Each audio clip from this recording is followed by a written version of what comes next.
I don't really know what to expect. It's been a few fans that recognize me. More and more people are recognizing me more. So, how's that when you with your kids and stuff? Do you have to stop and take? Well, not in Phoenix though. They don't really. There's not too many people in Phoenix though. Is that a good thing or a bad thing? It's a good thing. I like to be left alone. You know what I'm saying? When I'm out with my family, it's like I'm a century. So give the fans a message what not to do if they see you with your family. Respect my space, first of all. You know what I'm saying? If I'm with my family, don't come stepping between me and my peeps. You know what I'm saying? Because when I'm out with my family, it's like I'm in century mode. You know? So I wouldn't say that I'm necessarily jumpy or antsy, but you ready for somebody to try you? No, hell no. I don't want nobody to try me. You know what I'm saying? Don't get between me and my preciouses, basically. But nothing really, you know what I'm saying? People usually respectful, you know what I'm saying? As long as nobody's being too overly overbearing or anything like that. I haven't experienced anything like that before. So, gotcha. And they're going to do a tribute tomorrow to Kobe Bryant before the pay-per-view, or at the beginning of it, I believe. Mm-hmm. I haven't heard you speak on Kobe yet. What did you think of him as an athlete, as an influence, and all that stuff like that? Was he somebody that you kind of looked up to as a... I wouldn't say that I necessarily looked up to him. Okay. I definitely recognized his contributions, not only to the sport, but to life in general. I didn't follow him too much. I don't really follow basketball that much. But everybody... No, hell no, I ain't gonna joke. But everybody know who Kobe was, you know what I'm saying? I remember when he got drafted straight out of high school. I thought that was pretty fucking amazing. You know what I'm saying? Just seeing him dominate the way he's dominated. I mean, I've enjoyed watching his career. I haven't been like completely blind to what he's done or anything like that, you know. But as far as being an influencer, he hadn't influenced me. I haven't been influenced by much, you know. But again, I see the work that he's done and all the great things he's done. I can definitely take energy from it. Mm-hmm. Call it tackling fuel, you know. And it's definitely sad how how that whole thing transpired. You know, it's tragic. But it goes to show, nobody's immune to that. You know what I'm saying? It happens to each and every one of us in its own way. I mean, that's the way he moved. You know what I'm saying? That was normally him being in that helicopter. Right. So, but to be honest, when it happened, I didn't even know it happened. Somebody texted me and said Kobe dead. Right. And we have a kid a parent who goes to the gym whose son's name is Kobe. I was like, what? I wasn't thinking Kobe Bryant. And I don't know why people were texting me talking about Kobe Bryant dead. It's like, okay, people die, you know what I'm saying? Everybody dies. Yeah, Kobe Bryant died. It's tragic, you know what I'm saying? And then that's when I found out how he died, and it's tragic. But I don't be wanting to experience sorrow or anything like that. So don't come telling me somebody died like that, you know what I'm saying? So I can experience the sorrow of millions of people in fucking mourning. I don't mourn.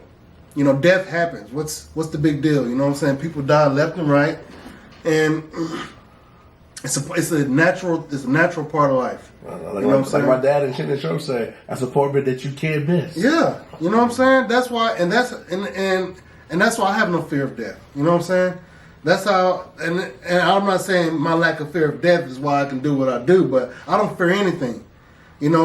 Everything is exactly what it is.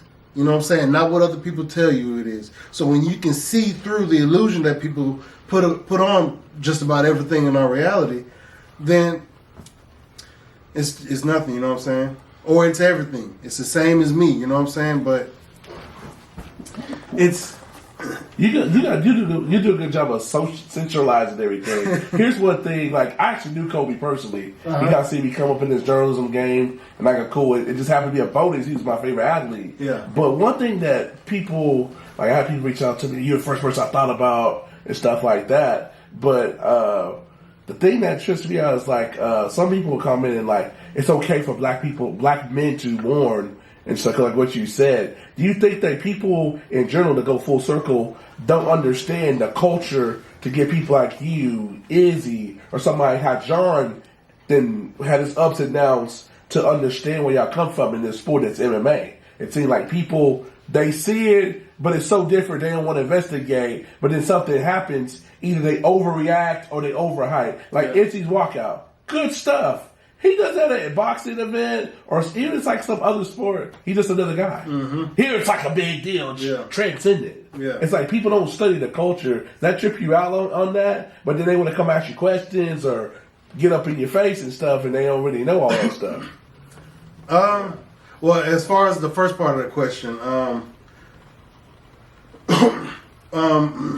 there are some things that we have to take out of historical context to understand how us as black men move, and it's not to say that every black man likes this, everybody acts like that or this like or that, there's a like the light spectrum. There's a huge light spectrum. We're going to only see a little part of it, but there's a lot that we can see. So it's the same thing with people. You know what I'm saying? Not just black people, but all people. There's all different types, and everybody reacts differently to every type of all those people are going to react differently to the same stimuli. In this case, it being death, I think history has played a part in shaping the way we react to certain things. I don't want to say that we're more desensitized to it, but we kind of are.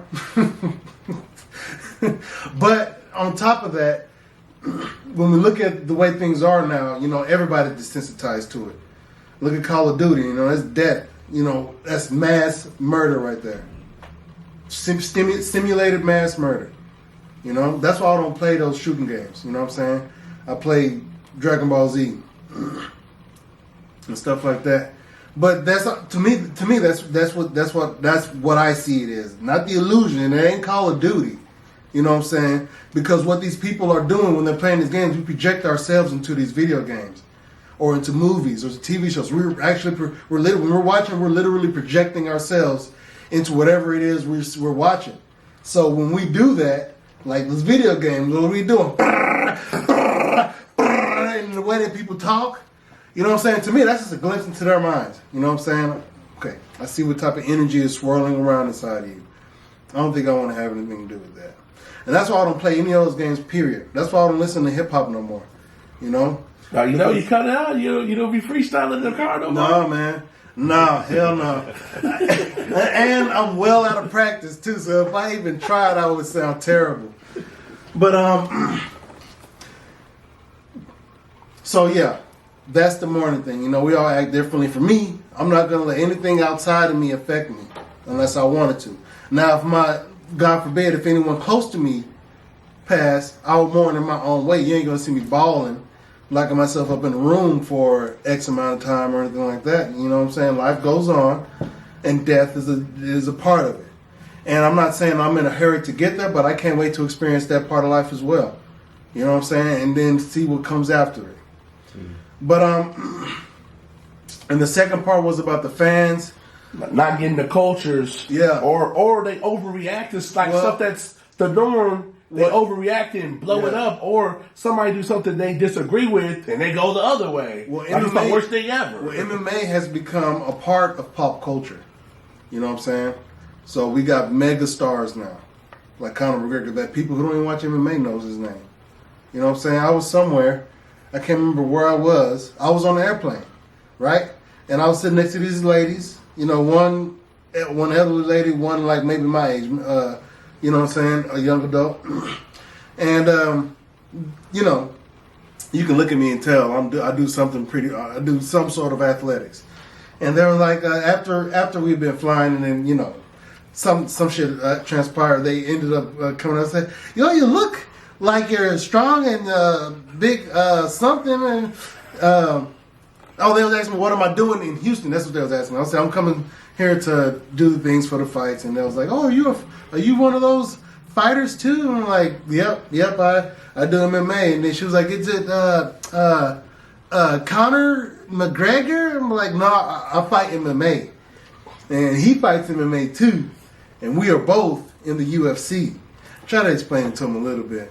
Mm-hmm. I'm like, oh, okay. Because I don't know anything about it. But I know that Conor McGregor. So she don't know shit about fighting. But I bet she does. Her kids do. Her husband does. Their uncles do. So it's becoming, it's transcending just the MMA culture now. So people still say, "Do you fight UFC?"